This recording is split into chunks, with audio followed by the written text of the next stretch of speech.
Gracias, señoría. Por el Grupo Socialista tiene la palabra el señor Díaz.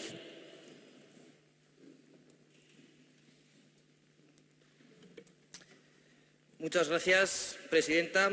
Señorías, nos trae hoy Podemos a esta Cámara una proposición de ley sobre emergencia ciudadana. La verdad es que no nos trae nada nuevo Podemos a esta Cámara, o mejor dicho, no nos trae Podemos nada que el Grupo Socialista no conozca.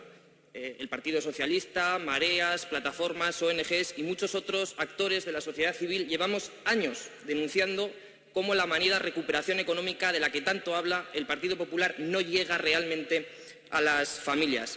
Todo esto lo defiende la derecha diciendo que, bueno, de momento son datos macroeconómicos y que ya llegarán los datos micro y, por tanto, ya llegarán algún día a los hogares. Pero lo cierto una vez más, es que en toda esta historia la única verdad, la verdadera verdad, es que el Partido Popular ha vuelto a utilizar la crisis como excusa para acabar con muchos derechos y libertades que tanto nos ha costado conseguir, y lo hicieron justo antes, qué casualidad, de que Mariano Rajoy entrara en la Moncloa. Y es que yo creo verdaderamente, señores del PP, que a ustedes les sienta fatal las mayorías absolutas. Cuando el Partido Popular consigue mayoría absoluta, se suben a la estratosfera, se olvidan de los problemas reales de la gente y empiezan a hacer de las suyas. Y lo cierto es que cuando ustedes han acabado con muchísimos derechos y libertades conquistadas, cuando han acabado con todo eso, vienen y intentan volcar sus esfuerzos en la recuperación económica y en la crisis económica. Sin embargo, a día de hoy vemos como hay menos empleados ahora que cuando Rajoy empezó a gobernar. La precariedad laboral se ha disparado. Las cotas de cobertura del estado de bienestar están en un suelo que nunca antes habíamos visto.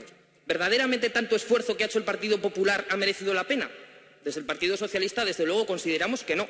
Y consideramos que no porque han dejado ustedes a mucha gente atrás, a mucha gente en la cuneta en esta crisis económica. A toda esa gente a la que no le llega el España va bien, que creó Aznar y que desde luego ha copiado Rajoy.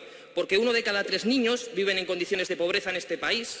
Porque gracias a la reforma laboral hemos inaugurado una nueva categoría de trabajadores, los trabajadores pobres, que echan 6, 8, 10 horas al día y que no llegan a fin de mes, porque más de 45.000 jóvenes han sido expulsados de las universidades por culpa del aumento del 50% de las tasas universitarias, o porque a muchas familias a día de hoy tienen que elegir entre llevar a sus hijos a clases extraescolares o pagar la calefacción.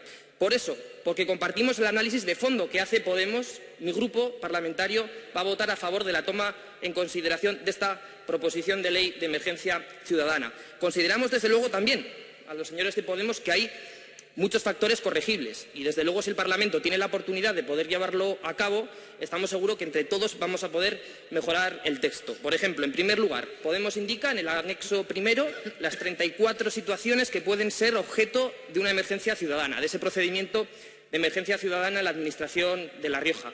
Sin embargo, nosotros consideramos que el concepto de emergencia es un concepto muy abstracto, es un concepto muy amplio y, desde luego, meter en ese totum revolutum todas las áreas que implican sobre todo servicios sociales del Gobierno desdibuja un poco la propia proposición de ley y además también desmotiva un poco esa situación emergente que es precisamente lo que motiva a toda la proposición. Compartimos con Podemos que las prestaciones de inserción social, a la que antes ha hecho referencia su portavoz, o el ingreso mínimo de inserción, sí que son situaciones verdaderamente de las que dependen mucha gente, también en La Rioja, señor consejero Escobar, dependen mucha gente para su propia supervivencia, pero también coincidirán conmigo en que no es lo mismo tramitar en un procedimiento de emergencia este tipo de cuestiones con, por ejemplo, que se expida una tarjeta para poder aparcar en esas zonas reservadas para gente con discapacidad o movilidad reducida. Otro ejemplo, en el área de empleo, los diputados de Podemos hablan de todos, hablan de muchos grupos y se olvidan de los jóvenes. Los jóvenes que somos casualmente los que más estamos padeciendo los efectos de la crisis económica, el exilio juvenil, la precariedad laboral y somos los que menos paro registrado tenemos. O, por ejemplo, en el área de dependencia y capacidad, lo tienen ustedes en la letra J, hablan de una serie de subsidios de una ley que fue derogada en el año 2013. Como digo, hay algunos matices, pero estoy convencido de que todos los diputados, si esta proposición sale adelante, podremos trabajar. En segundo lugar, consideramos que lo que hoy propone Podemos en algunos campos, en algunos ámbitos, es innecesario. Innecesario porque ya está regulado. Lo vemos, por ejemplo, con los artículos 96 o 97 de la Ley de Contratos del Sector Público, que ya contempla la figura de contratación en situaciones de emergencia o de urgente necesidad. Y además, en algunos casos, incluso podemos considerar que puede ser dañino lo que se propone, ¿no? Por ejemplo, se propone suspender la vigencia de algunos derechos atribuidos a la función pública, a los trabajadores públicos, como es, por ejemplo, la previsión de plazas o las dietas de desplazamiento, que requerirán, en todo caso, de una negociación sindical. Pero vamos, desde luego, si este Parlamento tiene la oportunidad de debatir esta ley, a lo que no hay que hacer caso es al informe que ha presentado aquí el Gobierno. Uno entiende que cuando el Gobierno viene aquí a informar acerca de una proposición de ley, que para eso estamos, ¿verdad?, para legislar, es la tarea más importante, además del control al Gobierno, en fin, uno espera una serie de datos objetivos, datos concretos, y sin embargo hemos observado un informe en todo punto partidista.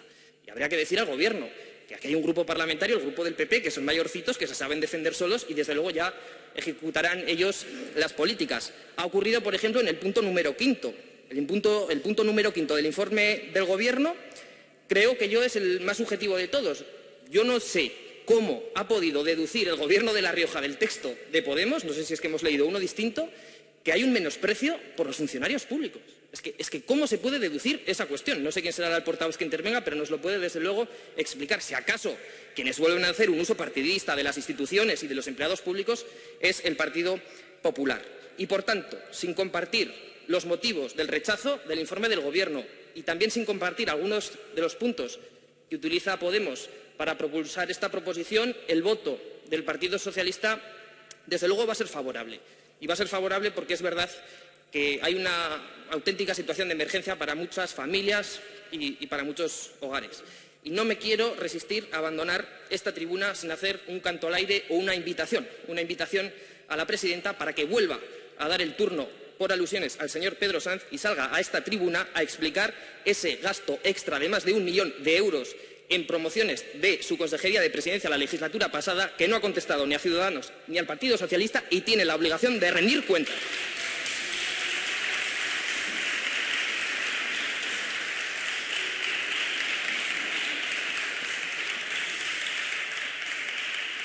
Señor Díaz, le veo a usted como muy enfadado, pero le pediría que deje a esta presidenta llevar el pleno como lo estamos llevando y no traten ustedes, por las fechas que estamos, pues de hacer estos circos mediáticos que habitualmente les gusta tanto a ustedes. Por lo tanto, sigamos con el desarrollo tranquilo del pleno y tranquilicémonos todos un poco, ¿vale?